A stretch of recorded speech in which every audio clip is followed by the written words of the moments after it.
Maniam Selvan sir வந்து எனக்கு கிட்டத்தட்ட ஒரு 30 வருஷமாக பரிச்சயம். விகடன் சேர்ந்த புதுசுலேருந்து அவரோட எனக்கு பழக்கம்.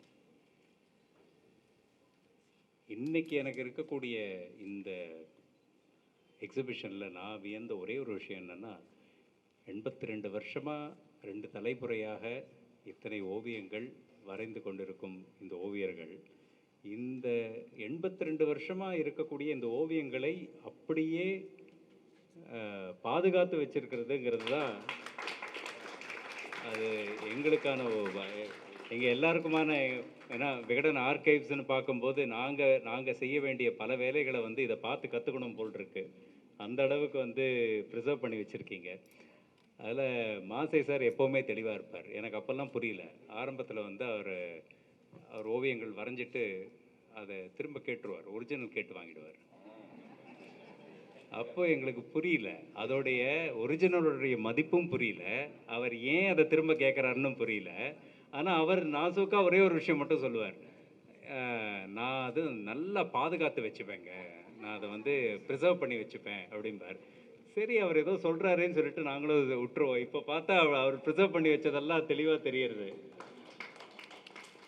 இல்லை. அது எல்லாத்துக்குமே உண்மையை சொல்லப்போனால், நீங்கள் அந்த ஒரிஜினல்ஸை திரும்ப வாங்காமல் இருந்திருந்தீங்கன்னா இன்றைக்கி நாங்கள் இந்த மாதிரி பொக்கிஷமாக சேர்த்து வச்சுருப்போமாங்கிறது எனக்கே சந்தேகம்தான். அந்த விதத்தில் அந்த லெகசியோடைய முக்கியத்துவத்தை வந்து அதை புரிஞ்சு அதை வந்து இத்தனை வருஷமாக நீங்கள் வந்து அதை பாதுகாத்ததுங்கிற இந்த ஒரு விஷயந்தான் எனக்கு இன்றைக்கி பார்த்ததுலேயே எனக்கு பட்டது. அதோடு நான் சுருக்கமாக என்னுடைய உரையை முடிச்சிடுறேன். நன்றி, வணக்கம். நான் சின்ன முதலாளி தான் சொல்லுவேன். அவர் சொன்ன முக்கியமான விஷயம், மணியம் செல்வன் நான் வந்து புத்திசாலின்னு என்றைக்குமே ஒத்துக்க மாட்டேன். இப்போ முதலாளி சொல்லும்போது நான் அவர் கொஞ்சம் புத்திசாலி தான் தெரிகிறாரு. ஏன்னு கேட்டால் 92 வருஷம் வாழ்ந்த கோகுல் சார் நான் மீட் பண்ணும்போது இதே மாதிரி ஒரு பிரச்சனை வந்து, அப்போ என்னுடைய ஓவியங்கள்லாம் கொடுங்கன்னு கேட்கும்போது விகடனில் யார் நிர்வாகமோ தெரியாது. ஒன்ஸு நீங்கள் சம்பளம் வாங்கிட்டு ஓவியமெல்லாம் வரைஞ்சாச்சுன்னா அந்த ஓவியம் எங்களுக்கு சொந்தம், திருப்பி தர முடியாதுன்ட்டாங்க. சூழ்நிலையில் நீங்கள் சாமர்த்தியமாக வாங்கிட்டேன்னு கில்லாடி ஆளியா அப்படின்னே சொல்ல முடியும். அதில் ஒரு சின்ன மாற்றம், கோகுலு சார் வந்து இன் எம்ப்ளாய்மெண்ட் ஆஃப் விகடன், அதுக்கும் வித்தியாசம் இருக்குது. அவங்க எப்போவுமே ஃப்ரீலான்ஸ். லீகலாக கரெக்ட். ஓகே, நன்றி ஐயா.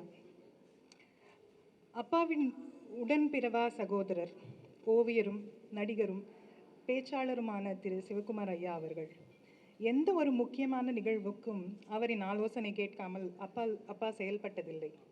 அவர்கள் இன்று இந்த விழாவில் கலந்து கொண்ட பெருமையை சேர்த்ததற்கு பெருமகிழ்ச்சி அடைகிறோம்.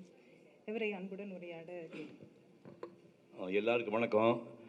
இதில் வந்து இந்த நிகழ்ச்சியில் எதுக்காக எனக்கு கூப்பிட்டாங்கன்னு தெரியல. நான் 3 பிறவியை எடுத்துக்கிறதா நினைக்கிறேன். ஒரு பிறவி ஓவியனாக வாழ்ந்தது 24 வயசோடு அது முடிஞ்சு போச்சு. அப்புறம் நடிகனாக 40 வருஷம் வாழ்ந்து அந்த வாழ்க்கை முடிஞ்சு போச்சு. இப்போ 2005 ஜனவரி மாதம் 19 இனிமேல் நான் உயிரோடு இருக்க வரைக்கும் மேக்கப் போட மாட்டேன் அப்படின்னு முடிவு பண்ணி 2006 இது வரைக்கும் நான் பேசின மேடை உரைகள் கிட்டத்தட்ட விஜய் டிவியில் 22 உரைகள் டெலிகாஸ்ட் ஆகிடுச்சு. அதில் மாஸ்டர் பீஸ் உரைகள் வந்து இன்றைக்கும் ராஜா சார் பார்த்துருக்காரு. ராமாயணம், மகாபாரதம், திருக்குறள் நான் பார்க்கல, அதை விட மாட்டேன், எப்படி ஒரு நாளைக்கு கூட்டிகிட்டு போயிடுவேன். ஸோ இந்த ஓவியனாக வாழ்ந்து முடித்தாச்சு. இப்போ என்னுடைய ஓவியங்களை வந்து இதை பற்றி வரைய முடியும்னா என்ன, வரைய முடியாது. இவங்களை பார்க்கும்போது எனக்கு அளவில்லா சந்தோஷம். என்னென்னா, முதலாளி சொன்ன மாதிரி இத்து போன பேப்பர் பிரேமுன்னு காட்டுனா அந்த பேப்பர் பொடியாகிடும். அதெல்லாம் சேவ் பண்ணி வச்சு அப்பாவுக்கு மரியாதை பண்ணதுக்கு உண்மையிலேயே ஒரு ஆன்மா வந்து மேலேருந்து பார்த்து சந்தோஷப்படும். அதில் வந்து எந்த ஓவியமோ கோகுல் சாருக்கோ சிற்பிக்கோ மற்ற அந்த சீனியர் ஓவியர்கள் யாருக்குமே எஸ் ராஜம் உள்பட எல்லாருக்குமே வந்து வாரிசுகள் வந்து பெரிய ஓவியராக வந்த மாதிரி என் சித்தரிக்கை தெரியல. அதில் வந்து அப்பாவுக்கு ஒரு வாரிசு புறமணி பாருங்கள். ஒரு மனுஷன் வந்து 44 வருஷம் வாழ்ந்துக்கான். எவ்வளோ கொடுமையாக நினச்சிப்பேன். முடி நரைக்கலையா, முடி நரைக்கிறதுக்குள்ளே 44 வயசில் ஒரு மனுஷன் வாழ்க்கையை முடிச்சுக்கலாம். அது 28 வருஷம் ஓவியனாகவே வாழ்ந்துருக்கான். உடம்புல என்ன வியாதினே தெரியாமல் அந்த மனுஷன் போயிட்டான். ஆனால் போகும்போது என்ன பண்ணிட்டான்னா, அந்த ஆன்மாவையும் திறமையும் அப்படியே ஸ்வீகாரமாக தன்னுடைய மகனை கொடுத்து அந்த பையன் வந்து 54 வருஷமாக அப்பா போட்ட மாதிரியும் போடுறாரு, அப்பாவோட டெக்னாலஜிக்கலாக வந்து நிறையாவும் போடுறாரு.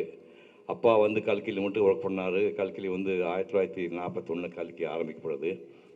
1944 கல்கியோட எல்சா டங்கனுடைய இவங்க அம்மாலாம் போய் அஜந்தா ஓவியம் வரைகிறாங்க. அந்த அஜந்தா பாணி ஓவியங்கள் தான் இப்போ என்னுடைய பாணி ஓவியம் நான் இது சொன்ன மாதிரி தோட்டா தன்னுடைய சொன்ன மாதிரி இந்த ஓவியங்கள் வேறு. இந்த ஓவியங்கள் எல்லாம் வந்து அஜந்தா ஓவியங்கள் எல்லா சிற்பங்களில் அந்த சிற்பங்கள் எழுந்து மனுஷ வடிவத்தில் எப்படி இருக்குமோ அந்த மாதிரி வடிவத்தில் வரைஞ்சிருக்காங்க. இது ஹியூமன் அனாட்டமி ஒரிஜினல் படமாக கே மாதவன் படம், நடராஜ படம் பாருங்கள், அதுதான் ஒரிஜினல் முகம். எங்கள் முகம் அப்படியே இருக்கிறதில்ல, அது வேறு பேட்டர்ன். புரியுது நம்மளுக்கு. இவர் வந்து என்ன பண்ணிட்டாருன்னா அப்படியே இன்ஹெரிட் பண்ணிட்டார். அஜந்தா எல்லோரா அந்த ஓவியங்கள் சிற்பங்கள் வந்து மனித வடிவெடுத்து அப்படி இருக்குமா அப்படி ஒரு ஃபார்மேஷன் எடுத்துக்கிட்டு அதுலேயே மாஸ்டர் ஆகிட்டார். அதுலேயே அத்தனை சப்ஜெக்ட் வரைஞ்சிருக்காரு. அவர் இதுக்குள்ளே வரல. இப்போ மாதவன் வந்து NS கிருஷ்ணன் படத்தை வரைஞ்சிருக்காரு, போர்ட்ரேட்டு நடிகர் சங்கத்தில் வச்சுருந்தாங்க. அப்படியே உயிரோட பார்க்குற மாதிரி இருக்கு. அதுக்குள்ளே அவர் வரல, அவர் வேற ஒரு பேட்டர்ன் இருக்கார். அவர் பண்ண பெரிய விஷயம் வந்து தான் பாதியில் போகிறோமேன்னு அந்த திறமையை பூரா தன்னுடைய வாரிசு கொடுத்து, இந்த பையன் என்ன பண்ணுறான், நான் இருக்கும்போதே கொடுத்துட்றேன், போனதுக்கு கொடுக்க வேண்டாம், தான் உயிரோடு இருக்கும்போதே தாரணி சுபாஷினி வந்து ஓவியராக்கி எவ்வளோ பெரிய குடும்பம் நினச்சி பாருங்க. 3 தலைமுறையாக வந்து ஓவியரைங்க எனக்கு தெரிஞ்சு தமிழ்நாட்டில் எந்த வீட்டில் எந்த குடும்பத்தையும் ஒரு ஆர்டிஸ்ட் இருக்குமா தெரியல. அதை விட முக்கியம் லிங்கையான்னு மணியம் செல்வனுடைய தாத்தா ஒருத்தர், சின்ன தாத்தா ஒருத்தர், அவரே ஓவியராமா. 4 தலைமுறை. அதாவது இந்த நாட்டில் வந்து தமிழ்நாட்டில் ஓவியராக பிறகு சாபம் பாவம்னு நான் பல தடவை சொல்லியிருக்கிறேன். அது திரும்ப இப்பவும் வலியுறுத்தி சொல்கிறேன். ஏன்னா இப்போ இந்த மாதிரி ஆளுகள்லாம் வந்து பிகாசோ மாதிரி ஒரு தீவு விலைக்கு வாங்கியிருக்கணும், இலங்கையில் பாதி இலங்கை விலைக்கு வாங்கிக்கணும். அவர் எங்கே இருக்கார் தெரியுமா? அவர் அவங்க அப்பா வந்து ஆர்ட் டைரக்டராக இருக்கும்போது பார்த்திபன் கணவனுக்கு ஒரு வீடு வாங்கி வச்சுருக்காரு. எந்த காலத்துல அதெல்லாம் 1950 முன்னாடி. அந்த வீட்டில் குடியிருக்காத சொந்த வீடுன்னு வாங்கல, ஞாபகம் வச்சுக்கணும். 54 வருஷம் இவர் ஓவியம் பண்ணிவிட்டு என்ன அப்பா அம்மா கொடுத்த வீட்டில் வண்டி ஓட்டிகிட்டு இருக்காரு. இது நம்ம நினச்சி பார்த்தா நாக்கு பிடிக்க செத்து போகணும். ஓவியர்கள் ஒரு மரியாதை வந்து இந்த நாட்டில் இன்னும் இல்லை. இந்த மாதிரி ஜெயராஜ் வந்து 18 மணி நேரம், ஞாபகம் 18 மணி நேரம் ஓவியம் வரைஞ்ச. ஒரு நாளைக்கு 18 மணி நேரம் 24 மணி நினச்சி பாருங்க. சம்சார் பக்கம் டீ ஊற்றி கொடுப்பாங்களாம். அந்த மாதிரியில் வரைஞ்சால் ஒரு ஃப்ளாட்டில் குடியிருக்கிறார். ஓவியர்களுக்கு இங்கே பெரிய மரியாதை இல்லை. நான் என்னுடைய ஓவியங்கள்லாம் எப்படின்னா, ராஜா சார் சொன்ன மாதிரி மதுரை கோயிலுக்குள்ளே உட்காந்து 21 வயசு நீங்கள் கற்பனை வைப்பாங்க. 21 வயசில் இப்போ சமணம் போட்டு உட்காந்து காலை 8 மணிக்கு வரைய ஆரம்பித்து அக்கரி வீரபத்தர், அகோர வீரபத்தர் 2 மண்டபத்தையும் ஒரு மண்டபத்தை வரைஞ்சி பிடிக்கிறதுக்கு 10 மணி நேரம். ஒரு தடவை தான் டாய்லெட் போயிட்டு வந்தேன், ஒன்றுக்கு போல ஒரு தடவை போயிட்டு வந்தேன். அப்போ 10 மணி நேரம் 20 வயசு பையன் உட்கார முடியுமா சொல்லுங்கள்? ஒரு 20 வயசு பையன் ஒரு பையன் 10 மணி நேரம் சமணம் போட்டு உட்கார முடியுமா? புரியுது உங்களுக்கு. நான் வந்து யோகா வந்து 58 பண்ண ஆரம்பிச்சிட்டேன். தலைகளாக வந்து 65 வயசு தலைகளாக நின்னேன். அப்புறம் டாக்டர்ஸ் இனிமேல் நீ கூட சொல்லி நிறுத்திட்டாங்க. ஸோ தவம் மாதிரி எடுத்துகிட்டு நான் அதை பண்ணி முடிக்கும்போது சந்தானராஜன் ஓவியர் இருந்தார். ஓவியக்கலையில் இவங்கெல்லாம் படிச்சிருப்பாங்க. அவர் மிகப்பெரிய இந்தியாவில் மிகச்சரிய மாடர்ன் ஆர்டிஸ்ட். அவர் சொன்னார், நீ வரைகிற ஓவியம் நீ காந்தி படம் ராஜா சார் புக் கொடுத்துருக்கேன், இந்த ரேப்பர் காந்தி படத்தை இந்தியாவில் இந்த மாதிரி வரைகிற 2 பேர் கிடையாது, 2 பேர் கூட வரைய முடியாது, அப்படி படாது. அதுதான் எல்லாம் ஒரு ஹொரைசன், ஒரு இடத்துக்கு வந்துட்டு திரும்ப வெளியே வா, மாநாட்டு வானார். என்னென்னோ பண்ணி பார்த்து மாநாட்டுக்கு நான் வர முடியல.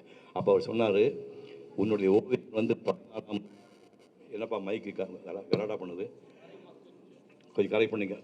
14ஆம் நூற்றாண்டு ஓவியங்கள் எப்போ 600 வருஷத்துக்கு முன்னாடி ஓவியம். நீ லேட்டாக போகணும்னு தொலைஞ்சிட்டேன். இந்த ஓவியத்துக்கு வேல்யூ இருக்கான்னு சொல்லி நான் துரத்தி விட்டனால நடிகனானாலும் கல்யாணம் பண்ணேன். அதனால் 2 பசங்க கிடைச்சாங்க. அதுக்கப்புறம் வசதியான வீடு இருக்குது. அந்த பசங்க வந்து இத்தனை வருஷம் கழிச்சு 1965க்கு முன்னாடி வரைஞ்ச ஓவியங்களை போல் காஃபி டேபிள் புக்காக போட்டு கொடுத்துருக்காங்க. அது காரணம் நான் நடிகனாக வந்தது தான். அதுக்காக நீங்கள் நடிகனான்னு சொல்ல, இப்படி வந்து மக்களால் கொண்டாடப்படாத ஒரு கலையில் ஒரு 3 தலைமுறையாக ஒருத்தர் வந்து நாங்கள் வந்து பிறந்தது வந்து பேர் புகழுக்காக இல்லை, நாங்கள் எங்கள் கடமை எது. எப்படி நல்ல கண்ணு வந்து பதவி எனக்கு முக்கியம் இல்லை, நான் மக்களுக்கு சேவை பண்ணது முக்கியம்ட்டு 3 தடவை எலெக்ஷன் நிற்கிறார் நல்ல கண்ணு. அது 99 வயசு ஆகுது, 3 தடவை தோற்று போயிட்டார். அப்புறம் கோபம் வரும்ல, நந்தி கட்ட மக்களுக்கு சேவை பண்ணுறது என்னுடைய நோக்கமே தவிர அவங்க பதவி எனக்கு முக்கியம் இல்லாட்டி இன்னும் கடைசி வரைக்கும் இருப்பாங்க. அந்த மாதிரி இவங்க நாங்கள் கலைக்காக வாடுறோமே தவிர வசதிக்காக புகழுக்காக வாழ்ந்து எப்படிப்பட்ட ஃபேமிலி. இந்த ஃபேமிலி இப்படி ஒரு நிகழ்ச்சி நடத்தி, இது இளையராஜாவும் வந்து சாதாரண நாள் நினைக்காதீங்க. சீரராஜா வந்து எங்கேயோ புறப்பட்டு மண்ணு குழந்தை புறப்பட்டு வந்து உலகத்தை உச்ச தொட்டாள், சிம்பனி தொட்டாள். இன்னொரு மனுஷன் இளையராஜா மேலே இந்த மண்ணில் பிறக்கிறதுக்கு வாய்ப்பு கிடையாது. அவர் வந்து இந்த நிகழ்ச்சிக்கு வந்து இதை விட அவர் ஹானர் பண்ணுறதுக்கு ஒன்றுமே இல்லை. அளவில்லா சந்தோஷத்தை குடும்பம் சார்பிலே ராஜா அவர்களுக்கு நன்றி தெரிவித்து உரை முடிக்கிறேன். நன்றி, வணக்கம். சிறு வயசில் வந்து லைப்ரரி போயிட்டு பொன்னியின் செல்வன் அது என்ன 2ஆம் பாகம், அதாவது 2வது பதிப்பா என்னன்னு தெரியல. அது லைப்ரரியில் இருக்கும் இல்லையா, 5 பாகம், மொத்தம் 5 பாகங்கள். அதை எடுத்து படிக்கிறது வந்து எங்களுடைய செட்டுகள்லாம் வந்து ரொம்ப, நான், பாரதி ராஜா, பாஸ்கர், இந்த குரூப்பு எல்லாம், சுப்பிரமணியன் சொல்லி எக்கோ கம்பெனிக்கு என்னுடைய ஃப்ரெண்டு, எல்லாம் போட்டி போட்டுக்கிட்டு எடுப்போம். ஃபஸ்ட்டு காணவே ஏன்னு, அது எங்கிட்ட இருக்கு, நான் படிச்சுட்டு இருக்கேன் அப்படின்னு.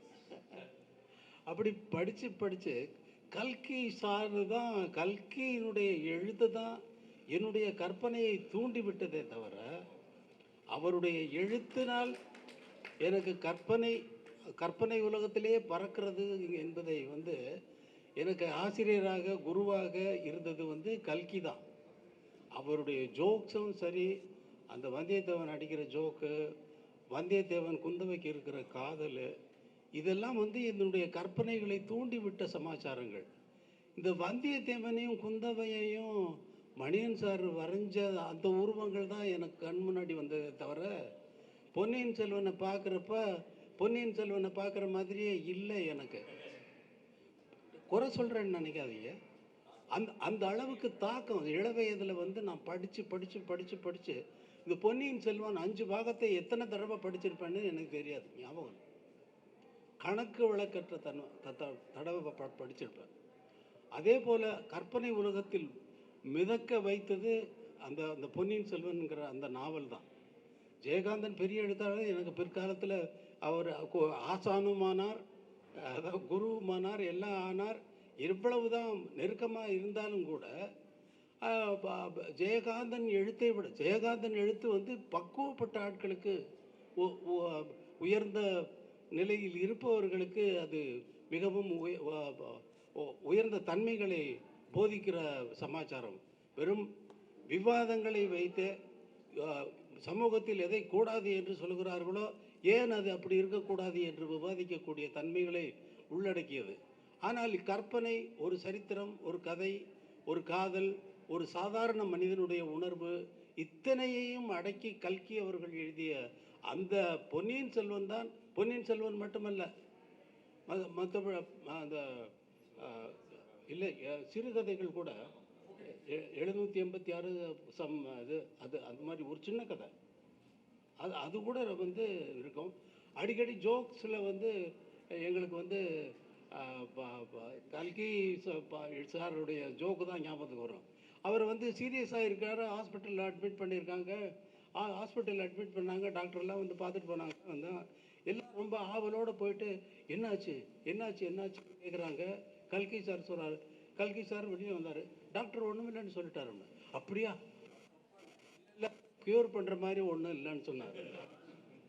இந்த ஜோக்ஸு இதெல்லாம் வந்து இப்போ நான், பாரதி ராஜா, பாஸ்கர் எல்லாம் வந்து ராம் தியேட்டருக்கு எதிர்த்தாப்பில் ஒரு சின்ன வீட்டில் குடியிருந்துட்டு வெளியில் வரும் பொழுது யாராவது சிரிச்சிட்டு வந்தாங்கன்னா கல்கி சார் தான் தூண்டி விட்டது இந்த ஜோக்ஸ் எல்லாம் அடிக்கிறதுக்கு. எல்லாம் 3 நாள் பட்டினி, எல்லாம் வழியில் வருவோம். எதிர்த்தாப்பில் 3 பேர் வருவாங்க, சிரிச்சுக்கிட்டே வருவான். இவன் டிஃபன் சாப்பிட்டு வராயா, அதான் ஏன் சிரிக்கிறான் அப்படின்னு ஜோக் அடிப்பான். இதுக்கெல்லாம் வித்திட்டவர் கல்கி. இங்கே சார் சொல்கிறப்ப சொன்னார், வாசன் சார் சொல்கிறாரு, 86 வருஷம் இதை கட்டி காத்து வந்தார்களே, அதை எத்தனை பாராட்டினாலும் தகும் என்ற பாராட்டு.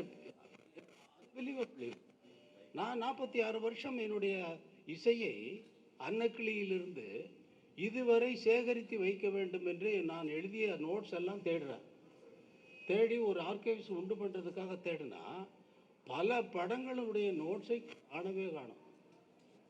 சில படங்களுடைய நோட்ஸ் வந்து இவர் சார் சொன்னார், இத்து போன மாதிரி, இத்து விழுகிறது. நான் வந்து ரொம்ப ஃபாஸ்டான மியூசிக் எழுதுறதுனால ஒரே ஒரு லைனில் தான் அத்தனை விஷயங்களையும் உள்ளடக்கி எழுதுவேன். வயலன்ஸ் இருக்குன்னா ஒரு 5 லைன் இருக்கும் மியூசிக் மேனுஸ்கிரிப்டில். 5 லைனில் வயலினுக்கு எழுதுறவன், ஃப்ளூட் எங்கே எழுதுறது, ஃப்ளூட்டுக்கு ஒரு லைன் விட்டு ஃப்ளூட்னு போட்டுட்டு ஃப்ளூட்டுக்கு எழுதியிருப்பேன்.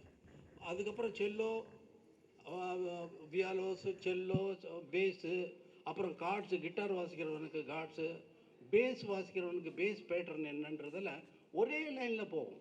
அத்தனையும் உள்ளடக்கி ஒரே லைனில் எழுதியிருப்பேன் நான். அவ்வளவு. இப்போ தான் வந்து ஓப்பன் ஸ்கோராக எழுதுகிறேன். ஒவ்வொரு இன்ஸ்ட்ருமெண்ட்டுக்கும் தனித்தனியாக எழுதணும்னு. இதில் வந்து முக்கியமான விஷயம் என்னென்னா, என்னுடைய இதில் இருக்கக்கூடிய ஒரு டிஃபிகல்ட்டி, ஒரு ஓவியன் எப்படி முழு ஓவியத்தை கற்பனை செய்து அத்தனை பாத்திரங்களுக்கும் ஒரு இடம் கொடுத்து அது அவர்களை எவ்வளவு பெரிதாக வரைய வேண்டும், எவ்வளவு அந்த ப்ரொபோர்ஷனேட் இது இருக்கு இல்லையா, அதெல்லாம் வந்து ஒரே கற்பனையில் ஒரு தடவை சிந்திச்சோன்னா போகிறோம். ஆனால் இங்கே வந்து விஷயம் என்னென்னா, என்னுடைய கற்பனை போகிற வேகத்திற்கு நான் ஒரே ஒரு வாத்தியத்திற்கு தான் எழுத முடியும். அதற்குள்ள அடுத்த வாத்தியத்துக்கு எழுதும் பொழுது இந்த தொடர்ச்சியாக வந்த ஃப்ரேஸ் வந்து மறுபடியும் ஞாபகத்துக்கு வராது. அங்கே பிரேக் ஆகிடும். ஏன்னா இங்கே எழுதிட்டு போகிறப்ப நொட்டேஷனில் நான் தப்பாக எழுதிடக்கூடாது. போயிட்டு எழுதிட்டு அதையெல்லாம் மீறி நான் எழுதுவது மியூசிக்காக வந்து உங்கள் அனைவருடைய மனதிலும் உள்ளே புகுந்து நான் போடுற கோடு எப்படிங்க உங்கள் மனசை தொடும்? நான் கேட்குறேன், இது என்ன மாயம்? இன்னும் அப்படியே நடந்து கொண்டு இருக்கிறது. நான் வெறும் கோடு தான் போடுறேன். ஓவியர் மாதிரி தான் கோடு தான் போடுறேன். அதுக்கு இந்த உணர்வு எப்படி வரும்? அதாவது வாழ்க்கையை நான் கேட்குறேன், படம் பண்ணிகிட்டு இருக்கேன். டெய்லி போவோம்னா 7 மணிக்கு போவோம், படம் ஓடும். அது ஒரு 10 நிமிஷம் ஓடும். 10 நிமிஷம் ஓடினோடனே வந்து மியூசிக் எழுத ஆரம்பிச்சிடுவேன். அதுக்கு போயிடும். அவங்க நோட்ஸ் எல்லாம் எடுத்துடுவாங்க. பால்கியை 4வது நாள் கூப்பிட்டேன். பால்கி, இது வரைக்கும் நீங்கள் என்ன அப்சர்வ் பண்ணீங்க? டெய்லி நான் வர்றேன், மியூசிக் எழுதுறேன் இல்லையா, என்ன அப்சர்வ் பண்ணீங்கன்னு கேட்டேன். அவர் சொன்னார், sir you are coming and you are seeing the reel and you are starting immediately and writing music. It sounds it goes with the picture very well, very good அப்படின்னு அவர் சொன்னார். You didn't observe anything அப்படின்னு. What you mean by sir what you mean அப்படின்னாரு. பால்கி, நான் daily ஆஃபீஸ்க்கு வர்ற மாதிரி, clerk வர்ற மாதிரி நான் வர்றேன். வந்த உடனே ரீல் போடுறீங்க, படத்தை பார்க்குறேன். படத்தை பார்த்துட்டு அடுத்த நிமிஷமே உட்காந்து மேனுஸ்கிரிப்ட் எடுத்து நான் எழுத ஆரம்பிக்கிறேன். நான் எழுதுகின்ற அந்த நிமிடத்தில், அந்த நொடியில் நீங்கள் எடுத்த படத்திற்கு, நீங்கள் எடுத்த அதில் நடித்திருக்கக்கூடிய பாத்திரங்களின் உணர்வுகளுக்கு ஏற்ப அந்த உணர்வை தூண்டுகிற மாதிரி, தொடுகிற மாதிரி அந்த நிமிடத்தில் அந்த பேனாவில், அந்த பேப்பரில் இந்த நோட்ஸு, நான் எழுதுகிற நோட்ஸு எப்படி அங்கே போய் மேட்ச் ஆகுது அப்படின்னு கேட்டேன். சார் என்ன சார் இது, என்ன எனக்கே புரியாத வாழ்க்கை, எப்படி பண்ணுறீங்க அப்படின்னு கேட்டார். எனக்கே தெரியாது வாழ்க்கை. The moment I put my pen on the paper, it comes automatically. Whenever I finish write, அந்த ரைட்டிங் எப்போ முடியுதோ அப்போ ரீலில் அந்த சீக்வன்ஸ் முடிஞ்சிருக்கும். இது ஒரு ரீல் போட்ட அண்ணா, நான் வேலை செஞ்ச ஹீரோக்கள்லேயே அதிகமான ஹீரோவுக்கு நான் இசையமைச்சது உங்களுக்கு தான். ஆமையா, ஒரு ஹீரோவுக்கு அதிகமாக நான் வேலை செஞ்சுருக்கேன்னா அது சிவகுமார் அண்ணனுக்கு தான். முதல் படத்துலேருந்து எத்தனை படம், அதான் கண்ணன் ஒரு கை குழந்தை என்ன மறக்க முடியுமா? சின்ன கண்ணன் அழைக்கிறேன் நான் விட்டுருவார் அவர். என் கண்மணி. அது மாதிரி இது எப்படி போய் அமைகிறது என்று தெரியவில்லை. முக்கியமான விஷயம் என்னென்னா, 86 வருடம் அவர்கள் பாதுகாத்ததை நான் 46 வருடம் கூட இன்னும் கடக்கவில்லை. என்னுடைய நோட்ஸுகளை காணோம். யார் எடுத்துகிட்டு போனாங்க? திருடிட்டு போனாங்களா? வெளியில் என்ன இது பண்ணாங்க? இல்லை காப்பி அடிக்கிறதுக்காக எடுத்துகிட்டு போனாங்களா? ஒன்றும் தெரியலை. நிறைய படங்கள் மிஸ்ஸிங். இப்போ ஓரளவுக்கு எல்லாம் கலெக்ட் பண்ணி வச்சுட்டோம். இல்லைன்னா வந்து இப்போ வந்து மறுபடியும் இந்த ரெக்கார்டு ஒலிப்பதிவை தேடி பிடிச்சி மறுபடியும் எழுத ஆரம்பிக்கணும். இண்டிவிஜுவலாக எழுதணும். ஒரே லைனில் இருந்ததெல்லாம் இப்போ நான் வந்து ஓப்பன் ஸ்கோராக எழுதி ஆகணும். அது பெரிய விஷயம். அது வந்து மணியன் மாசேவை வந்து நான் பார்த்து அதில் வந்து தெரிஞ்சுக்கிட்டேன். நானே போய் இதெல்லாம் கலெக்ட் பண்ண முடியாது. ஆட்கள்கிட்ட சொல்லி அதெல்லாம் தேடி பிடிக்கடா பாவிகளா அப்படின்னு சொல்லி, எனக்கிட வேலை செய்கிறவனுங்க பாவிகள். தேடி பிடிக்கடா பாவிகள்னா எனக்கு கீழே வேலை செய்கிறவங்கள தான் நான் திட்ட முடியும், மற்றவங்களை திட்ட முடியாது. அதனால் இந்த ஒரு நொடியை, இந்த நாளை, இன்றைக்கு வந்து பகவான் ரமணர் பிறந்த நாள். காலையில் அங்கே பகவான் ரமணர் உடைய அந்த பிறந்த நாள் விழா கொண்டாட்டத்தில் கலந்து கொண்டு சாயங்காலம் வருகிறேன், இங்கே இந்த நிகழ்ச்சிக்கு நான் வருகிறேன் என்று ஒத்துக்கொண்டதை மறந்து விட்டேன். மறந்து வந்து வெற்றிமாறனுடைய விடுதலை பார்ட் 2க்கு இசையமைப்பதற்காக அவர் படம் எனக்கு காட்டுவதற்காக இன்று ஸ்டுடியோவுக்கு வந்தார். அவருடன் உட்கார்ந்து படம் பார்ப்பதற்காக போய் உட்கார்ந்துருக்கிறேன். உட்கார்ந்துருக்கும்போது மணியன் செல்வனுடைய மகன் வந்திருக்கிறார் அப்படின்னாங்க. ஐயோ இன்னைக்கா அது, இன்னும் மறந்தே போயிட்டேனே அப்படின்னு சொல்லிட்டு அப்புறம் வெற்றிமாறன் அனுப்பிச்சிட்டு நான் இங்கே வந்து நல்ல வேளை மறந்து நான் வந்து கொடுத்த வாக்கை வந்து இல்லை நான் தவறுனவன் ஆகிடுவேன் இல்லையா, இல்லை அதுக்காகத்தான் கொடுத்த வாக்கை காப்பாற்றும்பாறு பகவான் ரமணருடைய அருளினால் நான் இங்கே வந்ததும் மணியன் செல்வன் அவர்களை வாழ்த்துவதற்கு ஒரு சந்தர்ப்பத்தை ஏற்படுத்தி கொடுத்த மணியன் செல்வன் அவர்களுக்கும் அவர்களுடைய குடும்பத்தாருக்கும் என்னுடைய மனமார்ந்த நன்றியை தெரிவித்துக் கொள்கிறேன். நீண்ட ஆயுள், நிறை செல்வம், ஓங்கு புகழ், மெஞ்ஞானம் பெற்று நீடூழி வாழ எல்லாம் வல்ல இறைவனை மணியன் செல்வனுக்கு அருள வேண்டும் என்று பிரார்த்திக்கிறேன். நன்றி, வணக்கம். செம்மொழி மாநாடு கலைஞர் கோயம்புத்தூரில் பண்ணார். அந்த செம்மொழி மாநாட்டுக்கு உயிர் கொடுத்தாள் தோட்டாத்தரணி. செம்மொழி மாநாட்டுக்கு உயிர் கொடுத்தாள். நீங்கள் அந்த கற்பனையே பண்ண முடியல. அந்த வந்து 10-12 நாள் நிகழ்ச்சிக்கு அரங்கமாக இருக்கட்டும், செட் ஆகட்டும், எல்லா சகலமான விஷயத்தையும் அவர் பண்ணதை லைஃப்பில் மறக்கவே முடியாது. இப்போ நான் கையில் வச்சுருக்கிறது தான் நான் சொன்னேன், முதல் பிறவி எடுத்தது. ஒரு 4-5 படங்கள் மட்டும்தான் அவங்க காட்டுவேன், ஜாஸ்தி காட்ட மாட்டேன். எங்கேயுமே போய் யாரும் சொல்லிக் கொடுக்காம மோகன்தாஸில் அப்ரெண்டிஸாக ஒரு தோசை கொடுப்பாங்க, நான் காஃபி சாப்பிட மாட்டேன். அது டம்ளர் ஹார்லிக்ஸ் சாப்பிட்டு என்னுடைய 17 வயசில் வரைஞ்ச, யாரும் சொல்லிக் கொடுக்காம வரைஞ்ச ஓவியம் 10 கமாண்ட்மெண்ட்ஸில் பிரின்ஸ், ஷெப்பர்டு, மோசஸ் 3 கேரக்டரும் பாருங்கள். யாரும் சொல்லிக் கொடுக்காம நானாக வரைஞ்சது. 16 வயசு இதை நான் வரையும் போது எனக்கு 16 வயசு.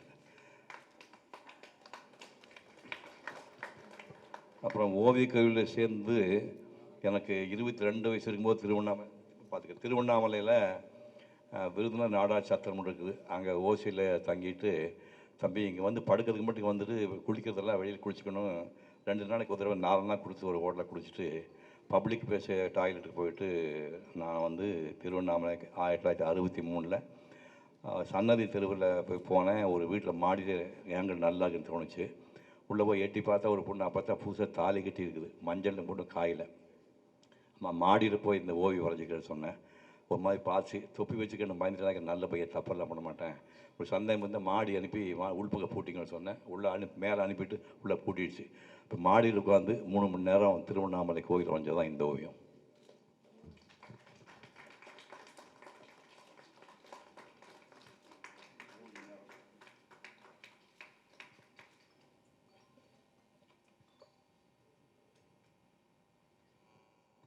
திருவண்ணாமலை ஜோதி இருக்கிற மலை மேலே பாதி மலை மேலே போய் உட்காந்து திரும்பி பார்த்தீங்கன்னா 22 மைல் தூரத்தில் செஞ்சிக்கோட்டை தெரியும்.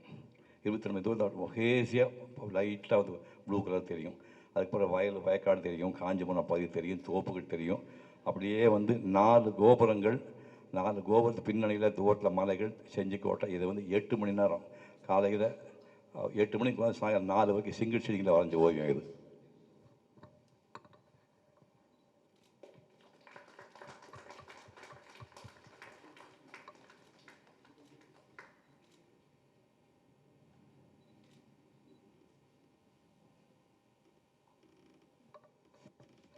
மேற்கு கோபுரம் இப்போ சாமி சொன்னார், இவர் சாமி தான் கோபுரம். ரமண மகர்ஷி ஆசிரமத்துக்கு போகிற ரோடு, அது நேராக கடைசி போனால் ரமண மகர்ஷி ஆசிரமம் வரும்.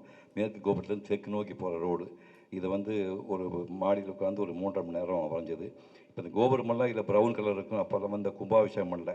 இப்போ கும்பாபிஷேகம் பண்ணி இது அழகுபடுத்துன்னு சொல்லி சாம்பா கலர் அடிச்சு கேவலப்படுத்திட்டாங்க. இது ஒரிஜினல் கலர் எப்படி பாருங்க.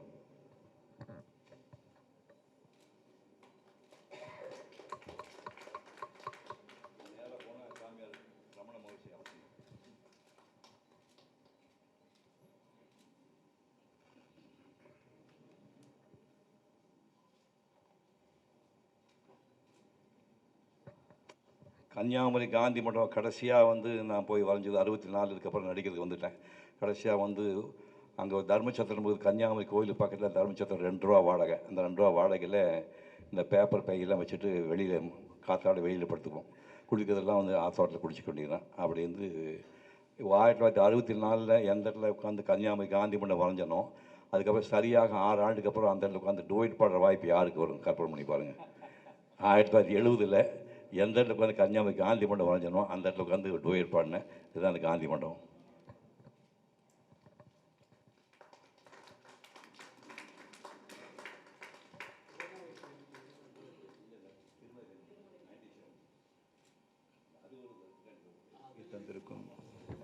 வருகை தந்திருக்கும் பெரியவர், என் மனசுக்கு பிடித்தவர். என் மனசு மாத்திரம் இல்லை, என்னுடைய ஓவியத்தை பண்ணும்போது அவருடைய கீதாஞ்சலி பாட்டு இன்னைக்கு அது என்னுடைய ஆல்பத்தில் கண்டினியூவாக போயிட்டுருக்கும். அந்த அப்படிப்பட்ட பெரிய மகான். அது மாத்திரம் இல்லை, அவருடைய படைப்புக்கு நான் சொல்கிறதுக்கு வார்த்தையே இல்லை. அப்பேற்பட்டவர் இந்த நிகழ்ச்சிக்கு வருவார், கூப்பிட்டோன்னே அழைத்துன்னு வருவார் அப்படின்ட்டு நான் நினச்சி கூட கனவுல கூட நினச்சி பார்க்கல. ஸோ இப்பேற்பட்ட ஒரு லெஜண்ட் நீங்கள் வந்து எனக்கு இன்றைக்கி இந்த நிகழ்ச்சி கலந்தது ரொம்ப ரொம்ப மகிழ்ச்சி. அடுத்து எனக்கு ரொம்ப பிரதர்ன்னு சொல்கிற லெவலில் எனக்கு சிவகுமார் அண்ணன். அவர் வந்து இந்த என்னுடைய ஓவியத்துறையில் நான் எடுத்து காலடி வச்சு என்ட்ரு ஆன உடனே அது அந்த டைமில் என்னை ஒரு வீட்டுக்கு கூப்பிட்டு பல ஸ்கெட்சை காமிச்சார். அந்த ஓவியத்தினுடைய ஸ்கெட்ச் வந்து ஒரு காலேஜில் படிச்சிருந்தது. இப்போ என்னுடைய ப்ரிசர்வ் பண்ணியிருக்கிற பற்றி சொல்கிறாரு. ஆனால் அவருடைய கலெக்ஷனை ஒரு ஸ்கெட்ச் புக்கு, ஒரு 4-5 ஸ்கெட்ச் புக்கு பார்த்துட்டு அவர்கிட்டேருந்து பத்திரமா வாங்கிட்டு போய் நான் பார்த்து நான் திருப்பி தரேன்னு சொல்கிற அளவுக்கு அப்படி ஒரு அற்புதமான ஒரு படைப்புக்களை ஸ்கெட்சை காலேஜில் யூஸ்வலாக 6 வருஷம் படித்தது வந்து கிட்டத்தட்ட அவர் வாழ்நாள் ஃபுல்லாக இன்றைக்கி 82 வருஷம் பண்ண வேண்டிய ஒர்க்கை அந்த 6 வருஷத்தில் அவர் கம்ப்ளீட் பண்ணி அந்த ஒர்க்ஸை பண்ணியிருக்காருன்றது தான் என்னுடைய அனுமானமாக இருந்தது. ஏன்னா அதனுடைய திறமை, அதனுடைய மெடிடேஷன், அது வந்து ஒரு தவமாகவே இப்போ நாங்கள்லாம் பத்திரிகைக்காக பண்ணுறோம் அப்படி இல்லாமல் தன்னுடைய ஆத்ம திருப்திக்காக அப்படியே வெறுமை அவர் வந்து அது வந்து போய் அந்த இடத்த ஒரு ஸ்பாட் ஒர்க்கு அதை வந்து ஒரு ஓவியனாக இருக்கிறதுனால என்னால் உணர முடிஞ்சது. அது அப்படி ஒரு நல்ல ஒரு படைப்புகளை அவர் பண்ணி இருக்கிறது எனக்கு ஒரு ரொம்ப சந்தோஷம். அவர் வந்து என்னுடைய முதல் ஒரு எக்ஸிபிஷனுக்குள்ளேருந்து ஆரம்பித்து 1909 அதாவது 2009 ஒரு எக்ஸிபிஷன் வைக்கும்போது தான் அவர் அது பண்ணார். அதே மாதிரி அப்பாவுக்கு காலத்தை வென்றவர்கள்னு சொல்லி ஒரு நிகழ்ச்சி பண்ணும்போது தூர்தர்ஷனில் அவரை நான் வந்து ஜஸ்ட்டு ரிக்வெஸ்ட் பண்ணேன். அதை வந்து ரொம்ப அற்புதமாக அதை வந்து வீட்டுக்கு வந்து ஷூட் பண்ணி அதை கொடுத்துட்டு போனார். அப்படியெல்லாம் ஒரு இதையும் என்னுடைய டெவலப்மெண்ட்டுக்கும் ரொம்ப முக்கிய காரணமானவர். அப்புறம் அடுத்து எம்டி சொல்ல வேண்டாம்.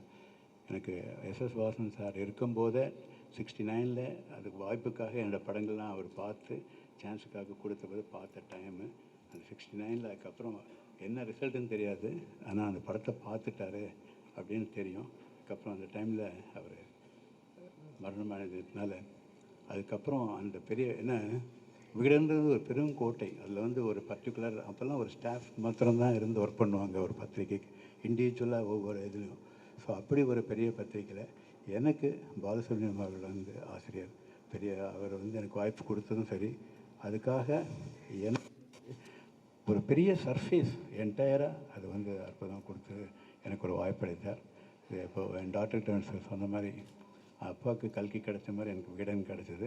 அது மாத்திரம் இல்லை, கல்கியில் படம் போட்டு பொன்னியின் செல்வன் வந்தது பப்ளிஷ் பண்ணுறது அவர்